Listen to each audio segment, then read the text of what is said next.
നമസ്കാരം. ഞാൻ ബാക്കിയുള്ളവരെ പോലെ സ്പീച്ച് ഒന്നും പ്രിപ്പയർ ചെയ്തിട്ടല്ല വന്നേ.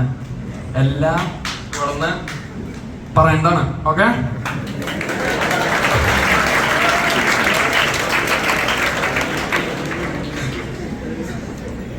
എന്റെ 12 വർഷത്തെ കാറ്റിസം ജീവിതത്തിന്റെ അകത്ത് ഞാൻ 4 പേരെ ഞാൻ സ്പെഷ്യലായിട്ട് റിമെമ്പർ ചെയ്യും. അതിലൊന്ന് എന്നെ 4ാം ക്ലാസ്സിൽ പഠിപ്പിച്ച സിൽവി ടീച്ചർ ഇവിടെ ഉണ്ടാ. പിന്നെ എന്നെ 6ാം ക്ലാസ്സിൽ പഠിപ്പിച്ച ലിനു മാം ടീച്ചർ ഇവിടെ ഉണ്ടാ.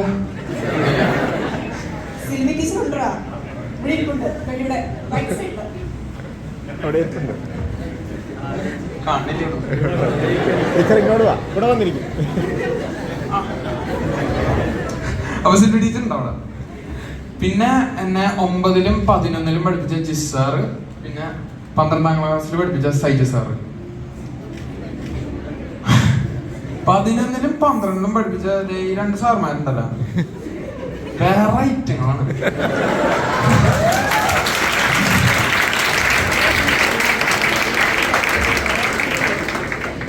ഞാൻ എൻ്റെ ജീവിതത്തിൽ കാണാത്ത പോലത്തെ ഒരു ടൈപ്പ് ടീച്ചിങ് ആണ്. നോർമലി കാറ്റിസത്തിന് വരുമ്പോ ഞാൻ അങ്ങനെ കുറ്റം പറയല്ല, സാറന്മാരൊക്കെ നേരെ കാറ്റിസം പുസ്തകം തുറക്കണോ, വായിക്കുക പഠിപ്പിക്കുക അങ്ങനത്തെ ഒരു രീതിക്കാണ് അവർ പഠിപ്പിച്ചു പോവുക. നമ്മുടെ ജിസ് സാറും സൈജു സാറും വീട്ടിന് തലേ ദിവസം എല്ലാം പ്രിപ്പയർ ചെയ്ത് സംഭവം അടുത്ത ദിവസം എന്താ പറയാ വായിച്ച് അങ്ങനെ അധികം സമയം കൊണ്ട് അവതരിപ്പിക്കും. എന്തുട്ട് എഫക്റ്റീവാന്ന് അറിയോ? അല്ലെ, ശരിക്കും പറയാ, ശരിക്കും എഫക്റ്റീവാണ് സംഭവം. അതുപോലെ സൈജു സാറ് എന്താ പറയാ, നമ്മുടെ catechism of the Catholic church ആ പുസ്തകത്തിൽ നിന്ന് കുറെ പോയിന്റ് എടുത്ത് വരും. അതുപോലെ ഉപമകള്, നമ്മുടെ കർത്താവ് ശിഷ്യർക്ക് ഉപമകൾ പറഞ്ഞ് കൺഫ്യൂസ് ആക്കിപ്പിച്ചിട്ടുണ്ട്. സൈജു സാർ ഇതുവരെ ചെയ്തിട്ടില്ല, കൺഫ്യൂസ് ആക്കി. ശരിക്കും ജിസ് സാറാണെങ്കിൽ ബുക്കിന്റെ പേര് ഞാൻ പറഞ്ഞു. അതുപോലെ ഒരു പുസ്തകമുണ്ട്, അതിങ്ങനെ പോയിന്റുകളൊക്കെ എടുത്ത് നമ്മളെ ഗൈഡ് ചെയ്യും. അതുപോലെ എനിക്ക് താങ്ക്സ് പറയാനുള്ളത് നമ്മുടെ ഹെഡ് മാസ്റ്റർ സിറുൽ സാറ്. ഞാൻ 12 കഴിഞ്ഞിട്ടാണ് ഹെഡ് മാസ്റ്റർ ആയത്. അപ്പോൾ അതിനു മുമ്പ് ഹെഡ് മാസ്റ്ററും അസിസ്റ്റന്റ് ഹെഡ് മാസ്റ്ററുമായിരുന്ന നമ്മുടെ ജോബി സാറും അതുപോലെ തോമസ് സാറും. നമ്മുടെ തോമസ് സാറ് എന്താ പറയാ, കുർബാന കഴിഞ്ഞിട്ട് പിള്ളേര് മുട്ടുകുത്തി കുരിശടിച്ച് ആൾക്കാരെ വളങ്ങിയ ശേഷം ഇരിക്കുക, ആ ഒരു ഡയലോഗിന് വേണ്ടി നമ്മൾ വെയിറ്റ് ചെയ്യണത്.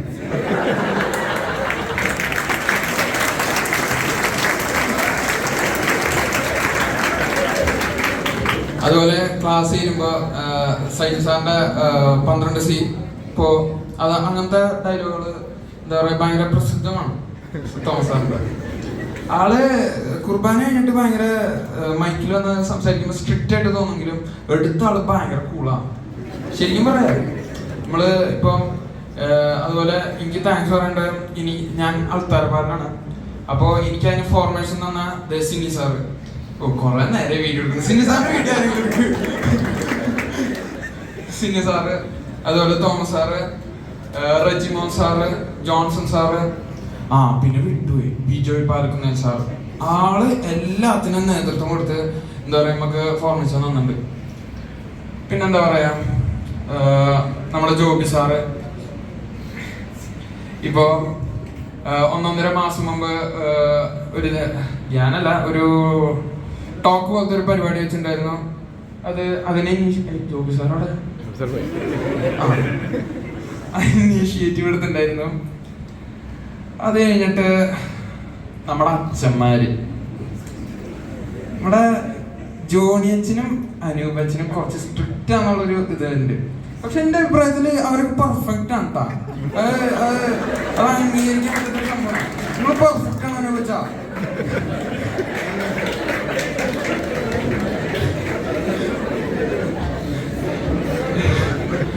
പിന്നെ നമ്മളെ പ്രകാശച്ചനും സോജനച്ചനും. നമ്മുടെ സോജനച്ചനും എന്ത് വൈബാണ്. ആള് വരുമ്പോ തന്നെ ആ റൂം മൊത്തം എനർജിയാണ് ശരിക്കും. അത് പറയാണ്ടിരിക്കാൻ പറ്റില്ല. അങ്ങനെ പിന്നെ നമ്മുടെ ഷൈൻ ചേട്ടൻ, ഞാൻ തുടങ്ങി വരുന്ന കാലത്ത് കുറെ എന്താ പറയാ ലൈറ്റ് പോയി കത്തിക്ക്, ക്യാൻഡിൽ പോയി കത്തിക്ക്, അങ്ങനത്തെ പരിപാടികൾക്കൊക്കെ കറക്റ്റ് ടൈമിങ് പറഞ്ഞിരുന്ന ആളാണ്. അതുപോലെ ഗായക സംഘം ഞാൻ ശുശ്രൂഷയിൽ തുടങ്ങിയിരുന്ന കാലത്ത് ഈ പിച്ച് തെറ്റിക്കലുണ്ടായിരുന്നു. ഓരോ പ്രാർത്ഥന കഴിയുമ്പോൾ എൻ്റെ പിച്ച് വേറെ. അപ്പോൾ അത് കണ്ടിന്യൂ ചെയ്യാൻ നമ്മുടെ ഗായക സംഘത്തിനും അച്ഛന്മാർക്കും കുറച്ച് ബുദ്ധിമുട്ടുണ്ടായിട്ടുണ്ട്, പ്രത്യേകിച്ച് പ്രകാശിച്ച. അപ്പോ ഇത്രയും കാലം എന്നെ സഹിച്ചതിന് ഞാനൊരു നന്ദി പറയുന്നു. 2 പേര്. ഞാൻ അധികം നേരം സംസാരിക്കണല്ലേ, ഞാൻ എൻ്റെ വാക്കുകൾ നിർത്തണം. അപ്പോൾ നന്ദി, നമസ്കാരം.